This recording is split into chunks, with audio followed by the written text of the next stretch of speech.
باب كيف كان بدء الوحي إلى رسول الله صلى الله عليه وسلم وقول الله عز وجل أعوذ بالله من الشيطان الرجيم إنا أوحينا إليك كما أوحينا إلى نوح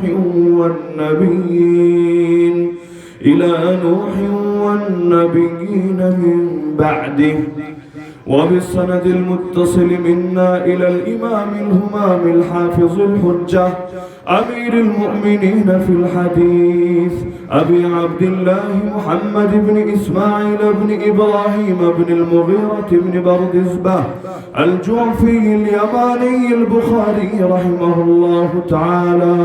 اللهم انفعنا بعلومه وعلومهم آمين يا رب العالمين.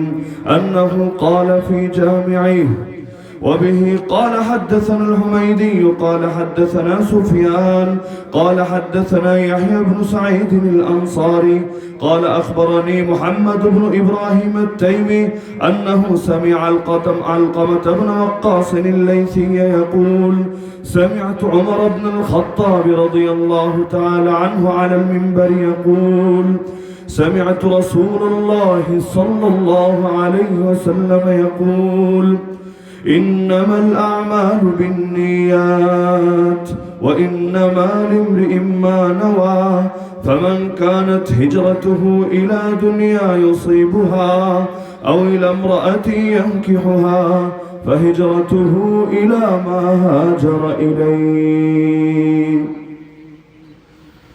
الحمد لله ثم الحمد لله. সে 2019 সালে প্রতিষ্ঠিত হয়েছে যে মাদ্রাসা মাসুমা হালিম দাওরায়ে হাদিস মহিলা মাদ্রাসা, এর পক্ষ থেকে বুখারী শরীফের আজকে সবক উদ্বোধন করা হলো। তো সেই নামই রাখা হয়েছিল যে আলোকিত স্বপ্ন নিয়ে যে একদিন এই মাদ্রাসা দাওরায়ে হাদিস পর্যন্ত উত্তীর্ণ হবে।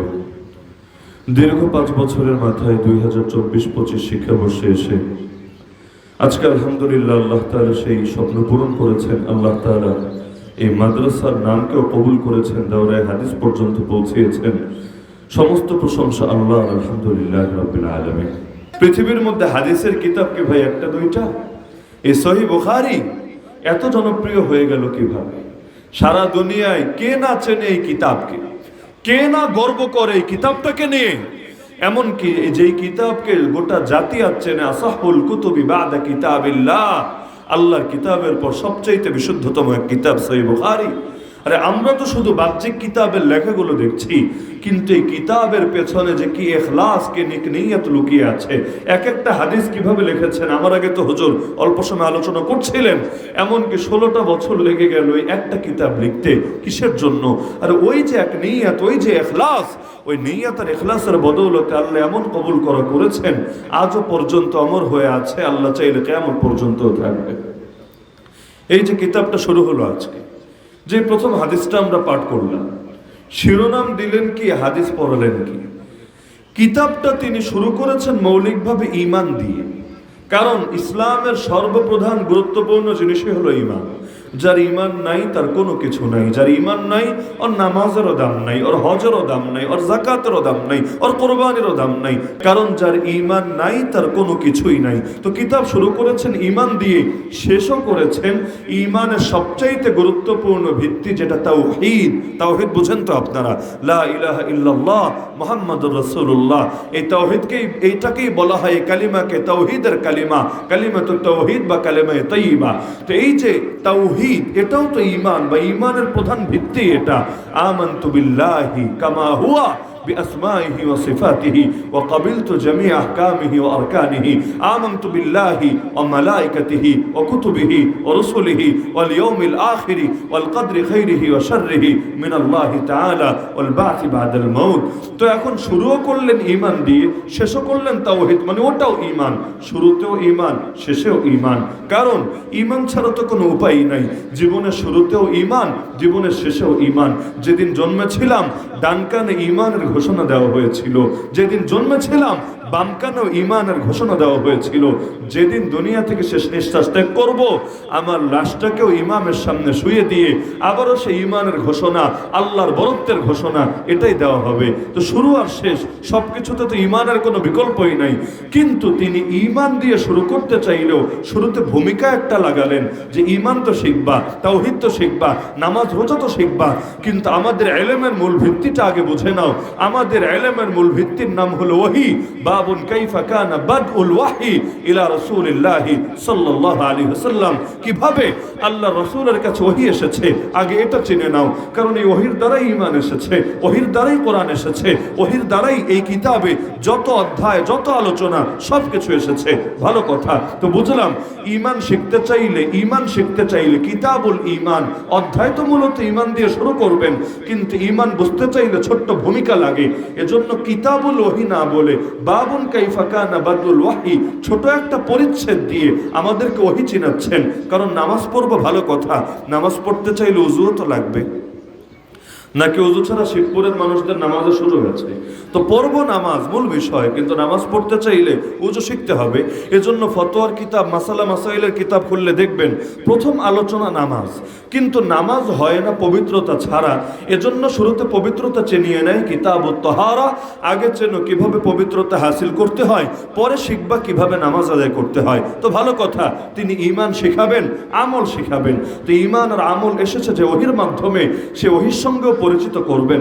কিন্তু শিরোনাম ওহী দিয়েও প্রথম হাদিসই যেটা আজকে আমরা পড়লাম, আমার ধারণা প্রত্যেকেরই হাদিসটা জীবনে বহুতবার শুনেছেন, অনেকের হয়তো মুখস্থ আছে। প্রথম হাদিসটাই আনলেন, ইন্নামাল আমালু বিন্নিয়াত, এমন এক হাদিস। এই হাদিসের মধ্যে বাহ্যিকভাবে কিসের সবক? এই হাদিস তো না ওহী কিভাবে শুরু হয়েছে ডাইরেক্ট এটা শেখাচ্ছে, নাকি ঈমানের ভিত্তি কি কি, রোকন কি কি, ডাইরেক্ট এটা শেখাচ্ছে। তবে আমাকে শুরুতে একটা ভূমিকা দিচ্ছে যে ছাত্র, কিতাব পড়বা পরে আগে তোমার দিলের নিয়তটাকে সহি করে নাও সবার আগে।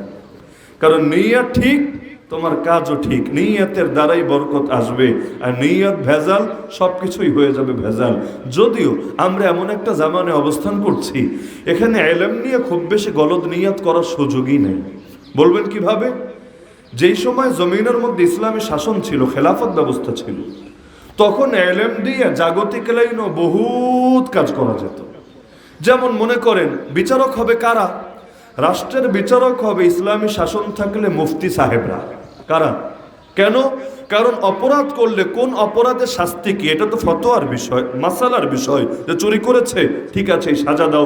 ডাকাতি করেছে, ঠিক আছে সাজা দাও।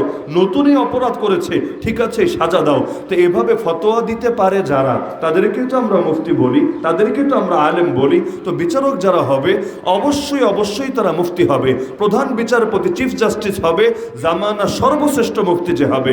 যেমন ইমাম আবু হানিফাকে বাধ্য করা হচ্ছিল যে আপনাকে প্রধান বিচারপতি হতে হবেই হবে। ইমাম আবু হানিফা বলেছিলেন, আমি জীবনেও জান গেলেও প্রধান বিচারপতি হব না, কারণ আমি দেখতে পাচ্ছি তোমরা জালেম। আমি নিজে জালেম হতে চাই না, জালেমের সহযোগীও হতে চাই না। আর তোমাদের যদি আমি একজন প্রধান বিচারপতি হই, গোটা দেশের মানুষ ধোঁকা খাবে। তারা ভাববে আবু হানিফা যেই সরকারের প্রধান বিচারপতি, ওই সরকার মনে হয় ভালো সরকার, ইনসাফকারী সরকার। না হলে আবু হানিফা তাদের সাথে গিয়ে যোগ দিল কিভাবে?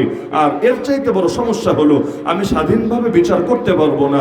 দেখা যাবে তোমাদের পক্ষের লোক হলে আমাকে আমার মতো বিচার করতে দিবা না, আমাকে স্বজন প্রীতিতে বাধ্য করবা। আর যখন অন্য বিরোধী পক্ষের কাউকে পাবা, তখন আমাকে জুলুম করতে বাধ্য করবা। সব মিলিয়ে আমি বিচারক হব না।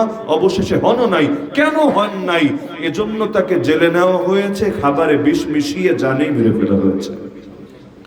তো রাষ্ট্রের সর্বচাইতে বড় মুফতি যিনি হবেন, তিনি হবেন ওই দেশের প্রধান বিচারপতি, কাজীউল কুযাত, চিফ জাস্টিস। তাহলে ওই জামানায় এটা হলো একটা উদাহরণ, আরো বহু উদাহরণ দেওয়া সম্ভব। সরকারি বড় বড় কর্মকর্তা, সচিব, আমলা থেকে শুরু করে অনেক ক্ষেত্রে ইলমওয়ালা লাগবে। কারণ ইলমওয়ালারাই পারবে কোরআন এবং সুন্নাহর আলোকে বিশ্লেষণ করতে, চালাতে, পরিচালনা করতে। তখন আলাদা করে নসিহত করা লাগতো, ভাই এলেম শিখবা, অন্তরের মধ্যে দুনিয়া কামানোর নিয়ত রাখো না। এলেম শিখবা, একেবারে খাঁটি আল্লাহকে রাজি এবং খুশি করার জন্য শেখো। এমন এক জামানে আমরা এসেছি, এখন এলেম দিয়ে কেউ বিচারকও হতে পারে না, এলেম দিয়ে বিচারপতিও হতে পারে না, এলেম দিয়ে সচিবও হতে পারে না, এলেম দিয়ে আমলাও হতে পারে না, এলেম দিয়ে মন্ত্রীও হতে পারে না। এমনকি এই কওমি মাদ্রাসাগুলোয় পড়ে সরকারি অনেক মসজিদের ইমামটাও তো হতে পারে না।